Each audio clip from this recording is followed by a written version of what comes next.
حضرت ذوالنور طفیل بن عمرو دوسی رضی اللہ تعالی عنہ، آپ رضی اللہ تعالی عنہ یمن کا ایک مشہور قبیلہ تھا دوس، وہاں سے آپ تعلق رکھتے تھے اور فہم و فراست کے بھی زبردست قسم کے ماہر بھی تھے اور اعلیٰ پائے کے آپ شاعر بھی تھے۔ آپ رضی اللہ تعالی عنہ اپنے قبول اسلام کا واقعہ خود بیان فرماتے ہیں، آپ خود ارشاد فرماتے ہیں کہ میں ایک مرتبہ مکہ آیا اور اس وقت جو ہے وہ شمع اسلام کے نور سے صرف مکہ مکرمہ کی پہاڑیاں جگمگا رہی تھیں، اور اس وقت جب میں مکہ ایک کام سے آیا تو اہل قریش میرے پاس آئے اور آ کر کہنے لگے آقا علیہ السلام کی طرف اشارہ کر کے کہ تم ان سے دور رہنا، ان کا کلام جو ہے وہ سحر کی مانند ہے اور ان کی باتیں بھی جادو کی طرح ہیں کہ جو ایک بار ان سے مل لیتا ہے یا ان کی باتیں سن لیتا ہے تو باپ بیٹے سے جدا ہو جاتا ہے اور بھائی بھائی کا دشمن بن جاتا ہے، میاں بیوی ایک دوسرے کے دشمن بن جاتے ہیں، لہذا تم ان سے بچنا اور اپنی قوم کو بھی ان سے بچانا۔ یعنی اس طرح کی ان لوگوں نے ان کو باتیں کی۔ آپ خود ارشاد فرماتے ہیں کہ میں ان لوگوں کی باتوں پر یقین کر بیٹھا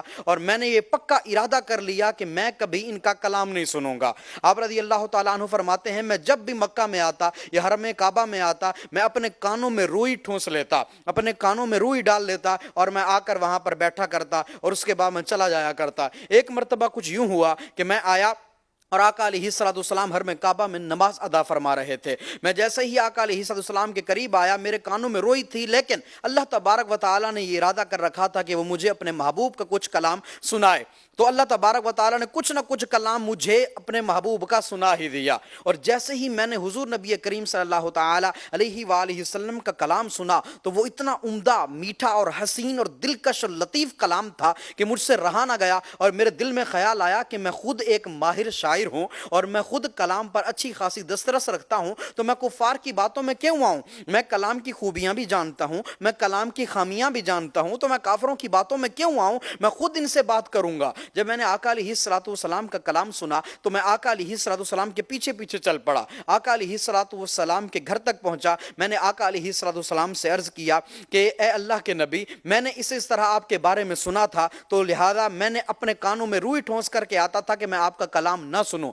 لیکن آج اللہ تبارک و تعالیٰ نے مجھے آپ کا کچھ نہ کچھ کلام سنا دیا ہے اور میں آپ سے عرض کرتا ہوں کہ آپ مجھے بتائیں اسلام کیا ہے۔ تو آقا علیہ السلام نے قرآن کی کچھ آیات تلاوت فرمائیں اور اسلام کو پیش کیا۔ حضرت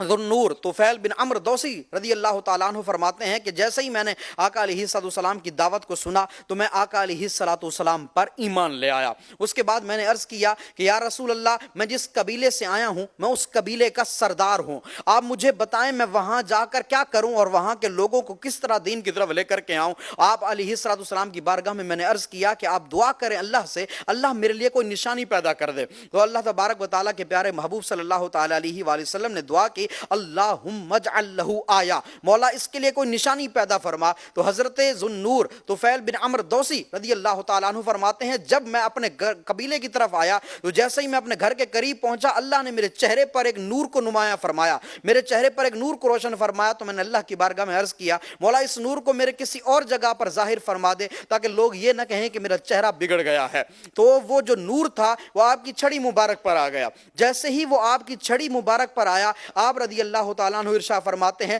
لوگ میرے اس نور کو دیکھ رہے تھے جیسے جو ہے وہ ہواؤں میں لٹکتا ہوا کوئی چراغ ہو۔ جیسے ہی گھر میں صبح ہوئی ہے تو میرے والد صاحب نے مجھ سے پوچھا کہ تم جو ہے وہ اسلام لے آئے ہو، تو میں نے کہا کہ میں آقا علیہ السلام پر ایمان لے آیا ہوں۔ تو میرے والد بھی آقا علیہ السلام پر ایمان لے آئے، میں نے ان کو اسلام کے اصول وغیرہ بتائے، اسی طرح میری اہلیہ بھی آقا علیہ السلام پر ایمان لے آئیں، لیکن جب میں نے قوم کو دین کی دعوت دی تو میری قوم جو ہے وہ دین پر ایمان نہ لائی، آقا علیہ السلام پر ایمان نہ لائی۔ تو میں آقا علیہ السلام کی بارگاہ میں آیا کہ یا رسول اللہ ان کے لیے بد دعا کر دیں، لیکن آقا علیہ السلام نے بد دعا نہ کی بلکہ ہدایت کی دعا کی، مولا جو اہل دوس ہیں ان کو ہدایت عطا فرما، اور آقا علیہ السلام نے ان کو ارشاد فرمایا کہ تم جاؤ اور قوم کو نرمی کے ساتھ دین کی دعوت دو۔ آپ رضی اللہ تعالیٰ عنہ ارشاد فرماتے ہیں میں واپس آیا اور میں نے اپنی قوم کو دین کی دعوت دی اور بڑے ملنساری والے انداز میں، بڑے پیار بھرے انداز میں اور محبت بھرے لہجے میں نے ان کو آقا علیہ السلام کا دین پڑھایا، سکھایا، اور جب میں نے ان کو آقا علیہ السلام کا دین بتایا تو کافی سارے لوگ ایمان لے آئے۔ اور پھر ایک وقت وہ بھی آیا تھا کہ جب 7 ہجری کے اندر آپ جو ہے وہ اپنے یعنی قبیلے کے 70 یا 80 گھرانوں کے ساتھ آقا علیہ السلام کے قدموں میں آئے تھے اور ان کو شرف صحابیہ سے سرفراز کروایا تھا. اور یاد رہے ان 70 اور 80 گھرانوں میں ایک عظیم ہستی اور بھی تھی, اور وہ کون؟ وہ امام المحدثین حضرت سیدنا ابو ہریرہ رضی اللہ تعالیٰ عنہ, جو ہے وہ کافی ساری احادیث جن سے مروی ہیں, وہ بھی انہی کی انفرادی کوششوں کی وجہ سے اسلام لائے تھے. تو اس طرح حضرت سیدنا ذو النور طفیل بن عمرو دوسی رضی اللہ تعالیٰ عنہ آقا علیہ السلام پر ایمان لائے, اور ساری زندگی پھر آپ نے جو ہے ایک عرصے تک مدینہ کے اندر جو ہے وہ رہائش اختیار کر لی. پھر ایک مرتبہ دوس چلے گئے, پھر وہاں سے 400 افراد لے کر کے ایک جنگ کے اندر شریک ہوئے, اور جنگ یمامہ کے اندر آپ نے شہادت پائی ہے. یہ آپ کا قبول اسلام کا واقعہ تھا. اللہ کریم ہم سب کے دلوں کو صحابہ کرام کی محبت سے آباد فرمائے.